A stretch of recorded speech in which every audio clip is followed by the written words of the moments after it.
Hello, my friends. It is the 5th of November, 2022, and this is me giving you the crypto news of the day as I've come to see it on my news feed. So this is what I've picked up from today. Let's get started. Let's see what's happening today.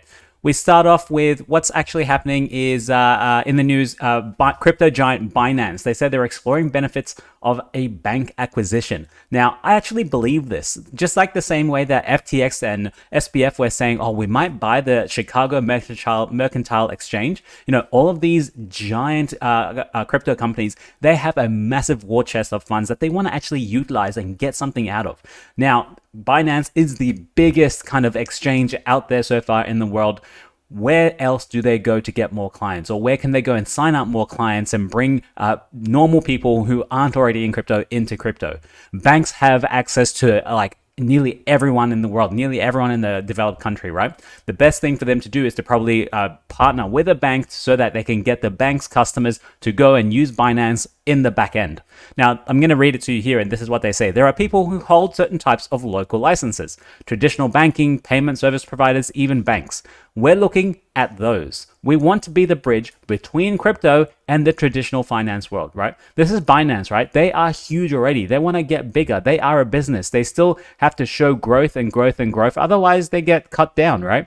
Now, this is something I highlighted here for you guys because what we have found is that when banks work with us, we drive so many users to them. So the bank's valuation goes up exponentially. This is crazy, right? Because banks are like rated and go through the traditional process of, growth. This is how many customers you have. So now this is your evaluation. This is your fair price. But of course, when you get crypto, when you get partnered with Binance, they bring way more users, right? This is a win-win for Binance and the bank. The bank gets way more users because of crypto, because Binance is huge, right? Just huge. But the bank gets so many more customers. They're like, okay, you have all these new customers, then you're going to have a higher valuation because, you can extract so much value from these customers. We don't just invest in them as well so that we capture some of the equity upside. Now, keep an eye on this. I think they will be purchasing or making some kind of side neobank. I think there is one already called Nubank. It is, one of these online business banks where they don't have a physical office, but they still give you the normal banking experience because they usually have a bank charter or a bank license. Let's keep going. Bitcoin outperforms the Nasdaq after the Fed raised rates by 0.75%. Now, the Fed keeps raising rates because they say we really want to get inflation under control. And this is psychology at work, right? If they keep saying that we're going to get inflation under control, then people are going to start going out and spending more. Be like, oh yeah, we know they're going to get it under control, so it's okay, it's going to get better. And so markets start going up, which is what the Fed wants, right? Or what the rest of the country wants. So at the moment, the Fed keeps raising rates, mortgage prices keep getting more, but guess what? The government debt also keeps getting more because they can't even pay off the interest of what they owe at the moment. How are they going to fix that? They have to just print money more and more and just keep printing until we go into a spiral. And then all of a sudden, hey, don't use the normal currency anymore. Come and use this CBDC because it's much better and it's much safer and we can control it more. So I think keep an eye on this. I think they're really going to try and say, oh, the money we have now isn't good. We have to all now move to a CBDC. No, I'm not going to buy into that. I'm going to say, I'm going to keep my custody, my own Bitcoin, and I'm going to hold it myself. Thank you very much. Goodbye. The committee seeks to achieve maximum employment and inflation at a rate of 2% over the long run. 2%? Are you kidding me? What percent are we now? We're like 8, 9, 10%. In the modern terms, when you look at the old way of actually measuring inflation, we're like 12 or 14%. It's incredibly bloody high. When was the last time you went to buy groceries at the shopping center? Has the price gone up more than 2%, do you think? It's like 10%, 15% even. It's crazy, right? I don't know where they get even this 2% from. We are nowhere near 2%. In support of these goals, the committee decided to raise the target rate to the federal funds rate to 3.25% to 4%. So I assume it's going to keep getting a little bit more. Now, there is something called, I think, the Volcker rule or something like that, where they say you have to get your federal funds rate above the inflation rate to actually curb it and make it come down. And that means we're going to get up to interest rates of like 10, 12% before we actually get to this.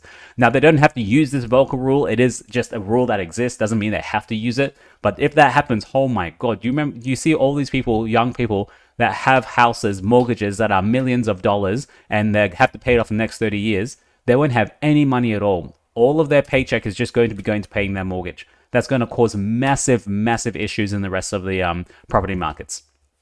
Let's keep moving on. This is just a representation of the prices of the different assets that we're used to and what's actually happened after the Fed increased the rates by 0.75. So you can see here on the third, right here, this is the third where everyone started at the baseline. And you can see the NDX going way down, minus 4.97%. You can see gold went down only 0.67%. The TLT, I'm not sure what the TLT is, but you can see BTC actually not performing that bad. BTC has gone up 0.55%, but the Dixie, the dollar index, this is because the dollar isn't pegged against anything. It has to be pegged against other currencies. So because there's no gold, right? There's no gold backing anymore. Because the dollar is pegged against other currencies, we can see that the dollar increases because other currencies are performing well below what the dollar is doing. So the dollar in itself isn't great, but it is the cleanest dirty shirt in the entire space. So of course, everything goes to the dollar because it is the best crap thing. If that makes sense. Let's keep moving on. So, Mammoth BTC Whale says that the Chinese government actually holds more Bitcoin than Michael Saylor's MicroStrategy. Do you believe this? I believe this, right? I know the Chinese government have confiscated and have their underhanded means to try and... They were mining BTC for a long time, right? And on top of this, there was a giant scam that actually happened in China and around the world as well. So it was called Plus Token. I'm going to read it to you here. The government of China is a crypto whale. Chinese authorities seized 194,000 BTC, 833,000 Ethereum, and others from the Plus Token scam in 2019. They forfeited these $6 billion worth of assets to the National Treasury. So this was a scam that was going pretty well as a scam, right? It's a scam. I shouldn't say it's going pretty well, but for a scam, it did well for itself. And of course, once it got broken, people realizing this is a scam, Chinese government came in, swooped in, took all the assets and say, hey, you guys are fraudulent. We're going to take all these assets because you're criminals. Now we own this, right? The Chinese government probably has the private keys to all of these crypto. So what does that mean? It's whoever owns the private keys owns that crypto. So the Chinese government owns this crypto. Even if it's like a scam, belonged to someone else beforehand, it's theirs now. And you as a Chinese citizen or like another citizen around the world isn't going to go to the Chinese government and say, hey, can I have my little BTC back, please? Like, no, get out of here before we poison you. China is only second to Grayscale, which is the world's largest single entity Bitcoin holder with 643 BTC worth, about 13 billion based on data by Bitcoin Worldwide. On the other hand, MicroStrategy, the largest Bitcoin holding entity among publicly listed companies, owns only 130,000 BTC. So the Chinese government owns well more than this, worth about 2.6 billion, all of which has been acquired through purchases in 2020. Now, the thing is, the Chinese government didn't have to purchase this. They only confiscated it. MicroStrategy, being a public company, can't have the authority to confiscate, so they had to go ahead and buy it. Now, I believe this. Do you believe this? Leave a comment down below because I think the Chinese government does have a massive surplus of BTC as well as Russia as well. US not so much because it's a bit more distributed in the US because of capitalism. But the Chinese government has the authority to just like confiscate everything in China. So yeah, that's what I think at the moment.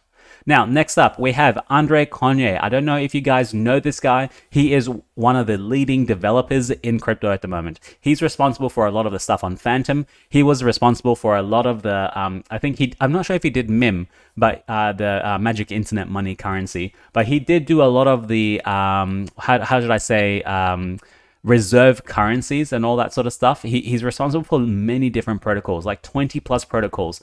And he took a hiatus and he was like, no, I'm out of crypto now. I can't deal with this anymore. It's too much. And now he just tweeted, he's like, crap, here we go again. So Andre seems to be back into crypto. We don't know what its core focus is going to be, if it's going to be on Phantom, FTM, which is the layer 1 blockchain, or if it's going to be something else or just protocols anywhere in crypto. We don't really know yet. So and we know there was like a Cronje premium. Whenever Cronje tweeted about something, that thing started trending up and going up all the way. Not at the moment because he's only just coming back. So, and it's also the bear market. Not everything keeps pumping. I know we have a little bit of a market rally at the moment, but it's not a market rally, right? It's just like probably a dead cat bounce, one of the many we've had before. Remember, the trend is your friend. The trend is going down at the moment. And the macro picture hasn't gotten any better. Now, Gala Games. Did you know Gala Games got hashtag like exploited, hashtag rug pulled? And they're coming across and saying, no, guys, there's a lot of FUD out there. People tossing around hack, rug, and exploit, just like myself here. Neither of these are the case, but there was an issue that happened, right? Someone went ahead and minted a whole bunch of Gala tokens, and Gala noticed this ahead of time. And so to stop this from actually hitting the market, what Gala did was they went to drain the entire pool on PancakeSwap, which lives on BSC. They tried to drain the entire pool of the liquidity pool and say, okay, well, if anyone comes and mints this, all those minted tokens before, if someone comes and wants to try and drain the entire pool and swap it all to USDC, they won't be able to, right? Because we've drained the pool, right? There's no more swimming pool. The swimming pool isn't there anymore. So if someone wants to do a dive, they're going to hurt themselves. That's basically what's happening at the moment. So they're saying everything is fine. There is a giant thread about this. Everything is fine. If activity you've seen on PancakeSwap is actually Gala Games themselves trying to prevent the person from diving in the pool and taking out all the water, if that analogy makes sense to you. All right, let's keep moving across. y00ts on Solana, one of the most anticipated art reveals, has now been revealed on Solana. It is a derivative project of the DGods NFT community, which is the biggest NFT community on Solana.